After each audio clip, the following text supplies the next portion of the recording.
While riding my bike one early autumn morning, an unusual thing happened.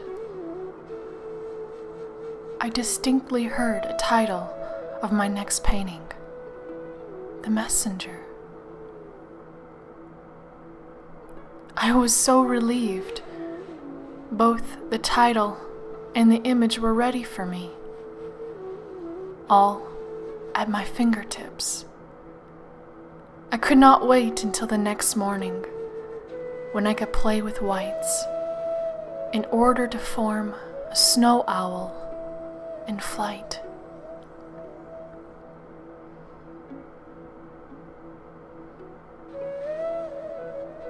But the more details were highlighted on the canvas, the fewer details stayed in my vision, and the less I was able to retain its sharp image in my mind.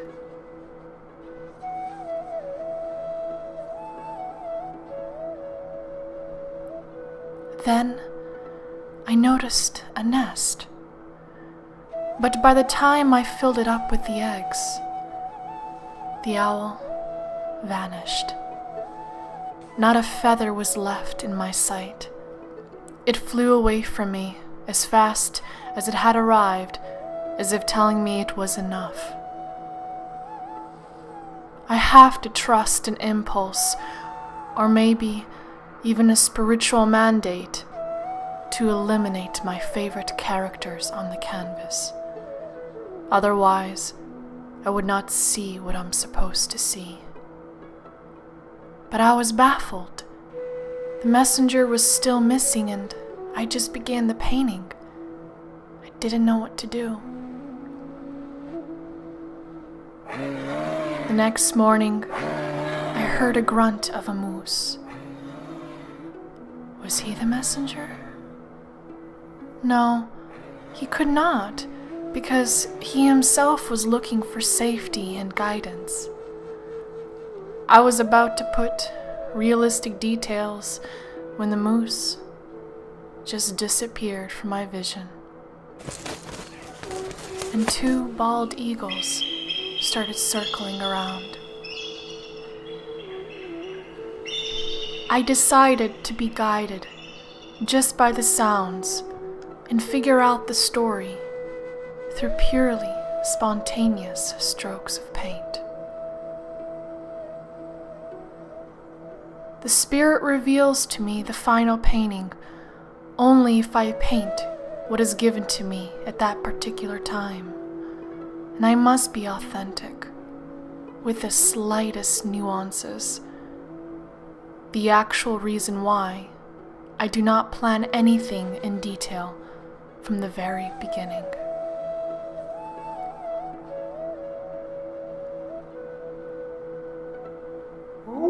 Another week passed by, and a howl of a wolf was bouncing off the cave walls. I doubted the wolf was the messenger, because by the time the echoes of the howl dissipated, I couldn't spot him anymore. I was unafraid to keep on painting and searching for my messenger. But then it hit me. I need to freeze the lake, and freeze it fast. I was certain the frozen lake would stay here unchanged. It was getting more and more frigid here. I really felt it. My hands started to shake from the bitter cold, so much that I forgot to turn on the camera to film a huge change in the story.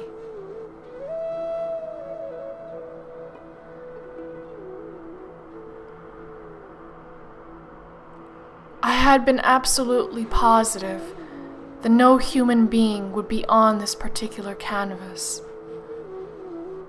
But I was wrong. Against all my expectations, here was the man and his loyal horse. They had lost their way and taken a refuge in the cave. Now, I understood why I had to freeze the lake. The travelers had to escape the cave to go home. But the ice was too thin in most areas for crossing. So here they were, desperate to leave the cave, when suddenly a loud call from above echoed. The same bald eagle who had been circling on my canvas for quite a while was flying over the lone strangers, encouraging them to follow him. Step by step, the lost travelers were carefully guided across the frozen lake patches out of the dark cave.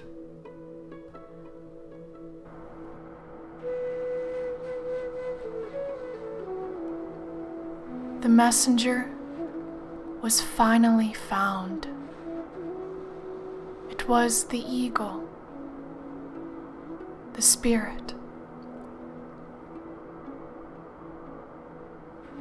The only way I could be led to the end of the story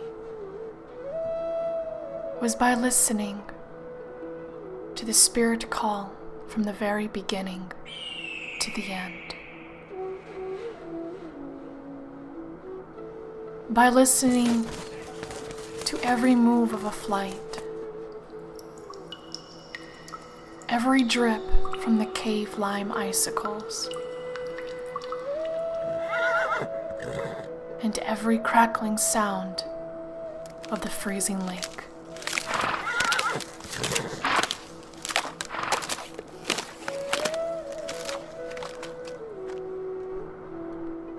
This time around, I was led to an unexpected message of faith and guidance.